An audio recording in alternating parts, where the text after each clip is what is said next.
Wala na.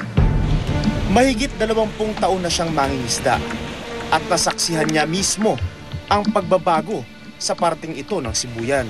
Nagustuhan naming ginawang santuary kasi may naiitlogan ng isda, sa kalilipat din sa ibang bahora, meron kami mahuhuli.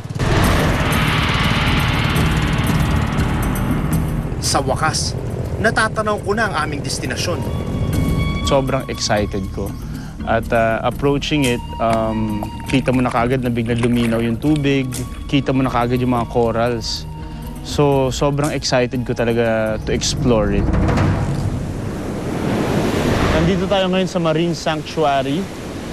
Balita ko ay mga lampas 4 hectares daw ang Marine Sanctuary dito. Mine-maintain ito ng mga local officials dito sa area na ito. Gear up lang ako and then kita tayo sa baba.